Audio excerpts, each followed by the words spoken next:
Hi everyone, Benchy here from Benching&Gaming. Today I'm going to be taking a look at this, the Celeron E3300, which released back in August 2009 and was a dual-core processor running at 2.5 GHz. Now, one of the interesting things about the E3300 was that it was based on the Wolfdale 3M architecture, which is literally the exact same as the E5000 series of Pentiums. So the E3300, clock for clock, is literally the exact same processor as the Pentium E5200. It just has 2 MB of the 5200's L2 cache disabled. One thing I quite liked about the E5000 series of Pentiums is that they were highly overclockable. I've tested a few of them in my previous videos, which I'll try put somewhere up there if I actually remember. I was able to get those well over 4 GHz, so it'll be interesting to see what I can actually do with this.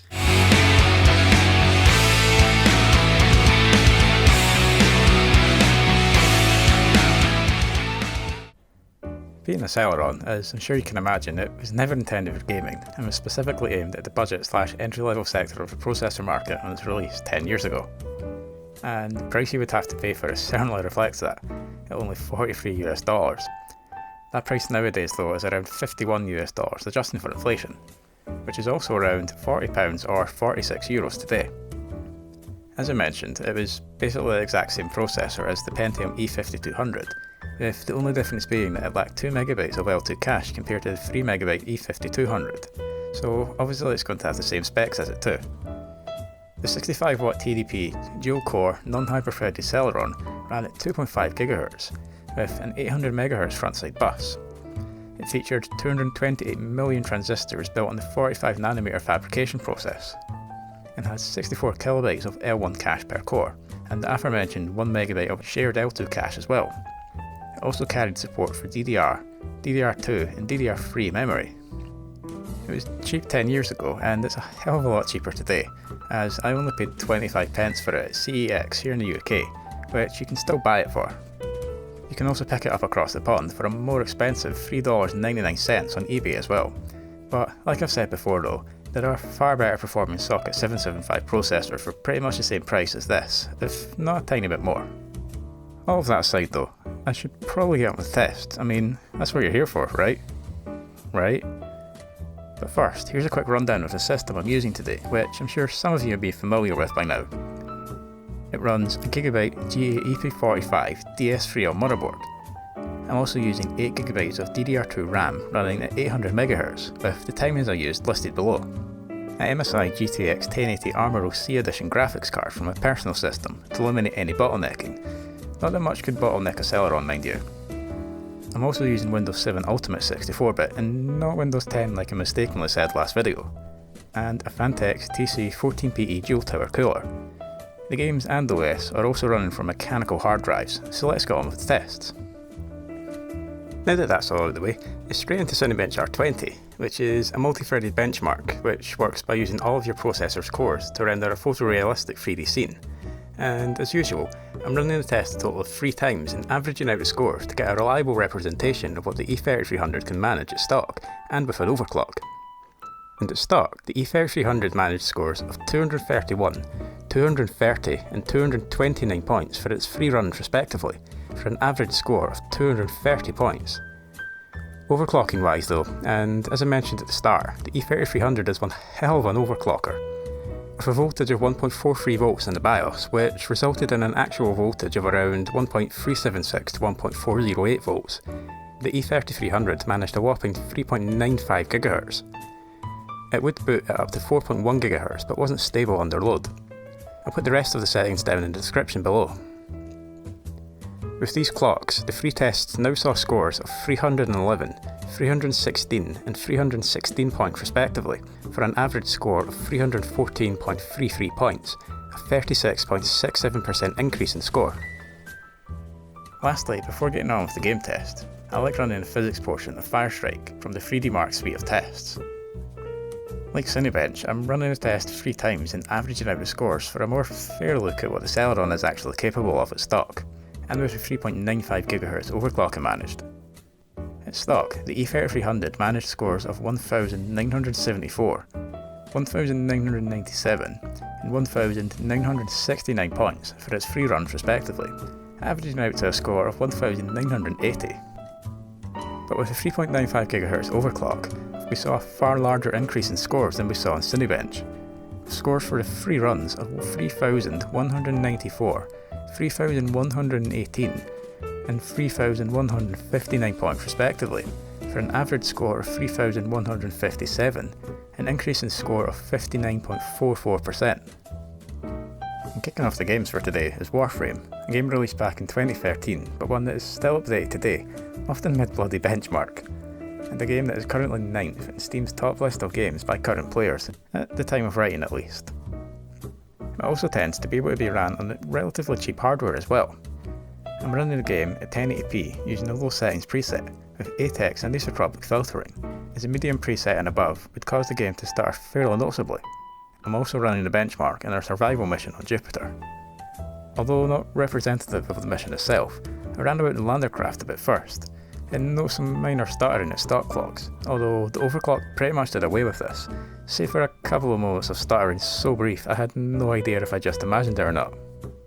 That aside, there were moments of noticeable stuttering throughout the mission at stock clocks, and there were also dips down into the low 20s FPS wise as well.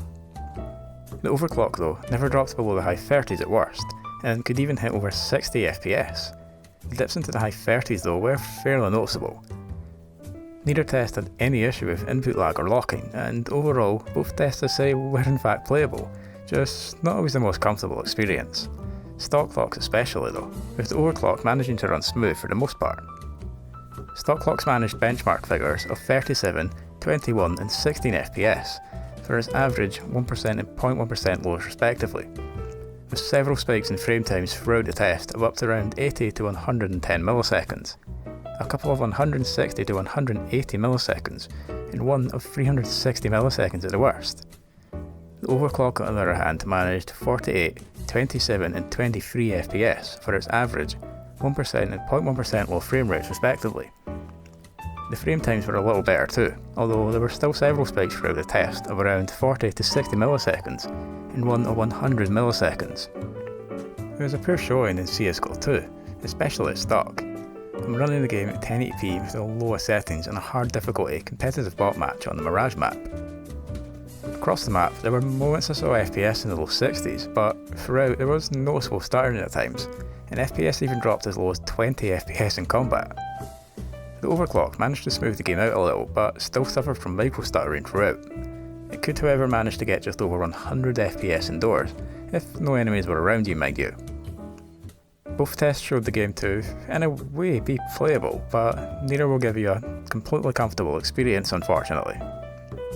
Stock showed average 1% and 0.1% low frame rates, 39, 21 and 15 FPS respectively, and had several spikes in its frame times throughout, of up to around 75 milliseconds, with more of around 180 to 240 milliseconds.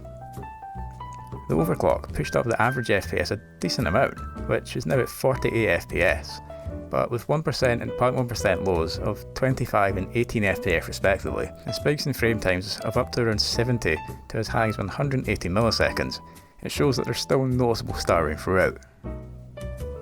Now it's on to GTA 5, which I'm also running at 1080p on the lowest settings, with 16x anisotropic filtering. I already knew it wasn't going to be a great showing for the Celeron, and as you can see, there is quite a bit of stutter throughout the city in both tests, although the overclock managed to reduce this a little. Stock clocks also had issues with minor input locking and lag, and would dip as low as 16 FPS, and the overclock couldn't manage much better, with dips to 18 FPS, and also had some issues with input locking at points throughout the test as well. Both were smoother on the highway heading out towards the desert area, but stock clocks still had micro stuttering problems here as well. The overclock managed to smooth it out for the most part though. It was a similar story in the desert area itself, with the overclock showing some noticeable but minor micro stuttering at points. And stock clocks still had noticeable micro stuttering throughout, much like the rest of the game. Stock clock showed average 1% and 0.1% low frame rates, with 20, 8 and 4 FPS respectively, with pretty inconsistent frame times throughout, with spikes hitting up to 300 milliseconds at the worst. The overclock improved on this, with 28, 13 and 7 FPS for its average, 1% and 0.1% low frame rates respectively, and had several spikes in its frame times throughout the test of up to around 110 milliseconds, more of around 150 to 230 milliseconds, and one of 260 milliseconds. And lastly, before we close out the test for today, it's Rise of the Tomb Raider, released back in 2016 on PC.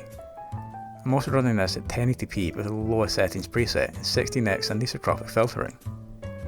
Neither test showed the game to be at all playable, although I wouldn't expect any less than a quad core to be capable of making this game playable.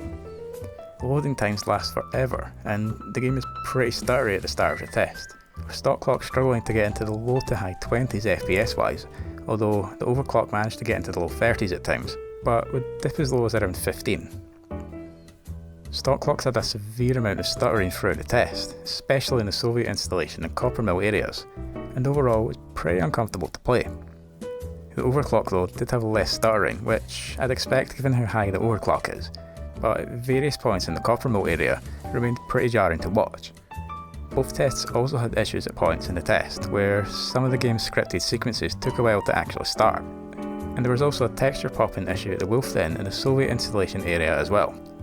Stock managed average 1% and 0.1% lows of 25, 7 and only 5 FPS respectively, and with spikes in frame times of up to around 280 milliseconds, more reaching up to around 540, and one of a whopping 3.8 seconds, the game is clearly not at all comfortable to play.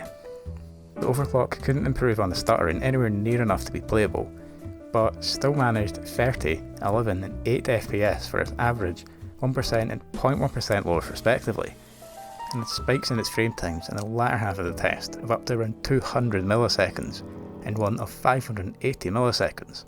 So with the tests out the way now, I do have to say, despite the performance in the tests, I was actually quite pleasantly surprised just how well it did.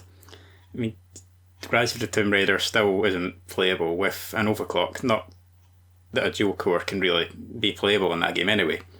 But if you're looking at games like CSGO and Warframe, as long as you can overclock it to near 4 GHz like I did, you'll probably be able to put up with the problems.